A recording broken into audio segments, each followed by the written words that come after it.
I don't study anatomy.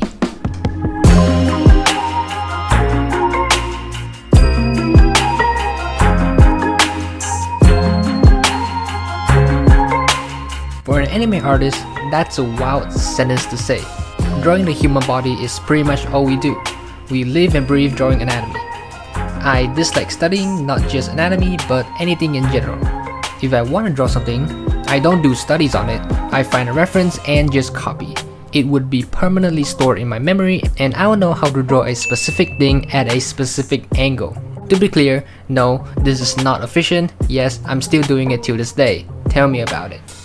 But frankly, I've watched a fair amount of tutorials on anatomy as well as some sketching during my free time, but nothing much beyond that. Despite that, my anatomy's been fine. It's not perfect, but just enough to make my characters look believable. So in this video, let's talk about it. This is what I've learned throughout my time as an anime artist. I've consumed many tutorials from many different sources, blended them together, and oversimplified it for my liking. And I feel like sharing it for a video. Feel free to apply these tips to your own artwork or just play this video in the background while you're drawing. Thank you. Before drawing anatomy in various poses, it's important to understand the right body proportions. Though they can differ depending on the age and gender of the character as well as the art style of the artist, I found a way that works for majority of the anime/realism style.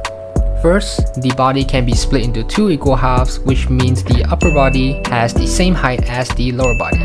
Second, the legs can be split into two, with the upper thigh having the same height as the lower leg plus the feet.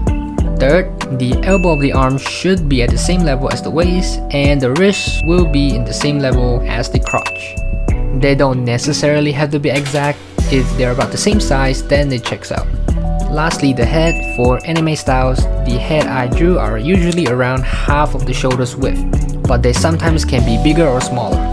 So if you're struggling, I suggest pulling up a reference and correcting it until it looks right. And that's pretty much it. One more thing to note, I tend to stay away from measuring the entire body using 7 or 8 heads, as it's very inconsistent due to perspective and foreshortening, and also can differ due to art style, age, and the gender of the character. The guide I use works 90% of the time, regardless of the factors I mentioned. Alright, that's all for the proportions. This is how I like to approach actually drawing the anatomy. Normally, I would have a reference for doing illustrations, but sometimes I'm too lazy to do that. That's when breaking down the limbs and torso into smaller parts becomes very helpful. For example, here I separate the arm into 4 parts. For better understanding, I'll call them the shoulder, upper arm, lower arm, and hand, where the lines separating them being the elbow and wrist, which helps me determine where the waist and end of the pelvis are.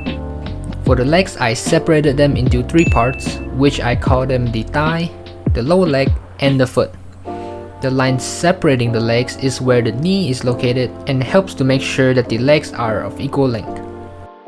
One last thing before I talk about perspective, I tend to simplify the bumps and curves of the muscles into one large exaggerated curve. It's pretty much a gesture drawing, but I use it in illustrations and never bother to change it. And when it comes to rendering the limbs, then I'll put up a reference and refine the curves to resemble the muscle.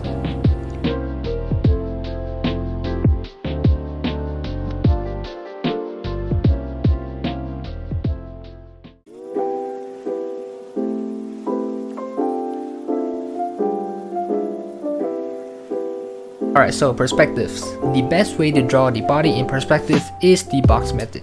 You've most likely heard a bunch of explanation on this method already, so I'll keep it brief.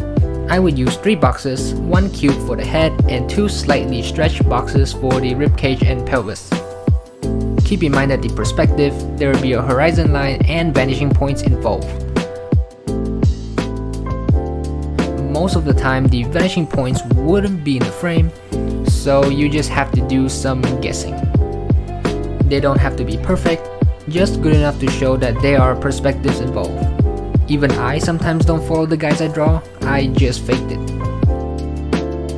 Drawing boxes are also great for us to determine where the body is facing. The surface of the boxes gives us a clear view of the rotation and direction of the body parts. For example, here, I was unsure of where the body is gonna look, so I joined the boxes to fix the mistakes. For the limbs and joints, I sometimes use cylinder and spears to represent them, but very rarely because sometimes they can't be too straight and stiff. One more thing I need to mention, if the characters we're drawing are in the background, boxes are pretty much essential unless you're already a professional. Here I use grids for the floors and boxes for the bodies. And as you can see that the perspective doesn't match perfectly, which is fine, as long as it's convincing enough to incorporate the characters into the background.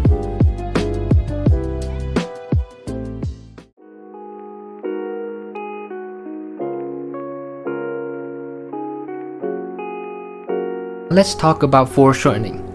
Probably one of the scariest words for most artists. This is where the parts of the body is coming towards the viewer, which messes with the proportions and size of the object. The larger the field of view, the more distorted the object is going to look. I used to avoid it completely because it's simply too complex to draw, but over time I found a few tricks that help me to simplify it, and it makes it a lot less intimidating. I got two ways that help me tremendously when drawing foreshortenings. First is drawing rings. I'm not quite sure what this method is called, but essentially you draw a bunch of rings which acts like a guide. This is perfect for drawing limbs that are coming towards the viewer, which means the object are getting larger the closer it is to the camera. Cylinders are also great for this. You're able to see how it's stretched to fit in the perspective and become smaller due to foreshortening. It is a really good guide for drawing the limbs. You can first draw a cylinder in the perspective you want, and then you can draw the arm over it. And maybe you are able to use the ring method for the fingers. The second method that I often use is to overlap shapes and boxes. I mentioned that I use boxes and sometimes individual shapes to represent the head, ribcage, and pelvis. By overlapping these shapes, we can easily see the position of the body parts. Different positions and sizes of the boxes will affect the pose and the formation due to foreshortening. This method is mainly used for drawing the head and torso, while the rings and cylinders are usually for arms and legs. But honestly, you can use them however you like, it works either way. Both of these tricks require some level of understanding of anatomy to achieve, which brings us to the last part. When drawing poses in dynamic camera angles and foreshortenings, it's important to have something to refer to. This helps to avoid drawing inconsistent perspective and having the wrong proportions. Although you can argue that proportions barely matter in foreshortening, just make sure you have a reference when you're drawing.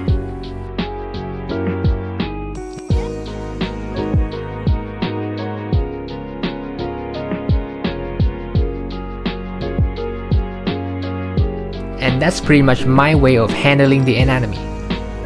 Eventually, I will do studies on muscles, but for now, this works just fine. This also goes to the artists out there who are procrastinating to do anatomy studies like me.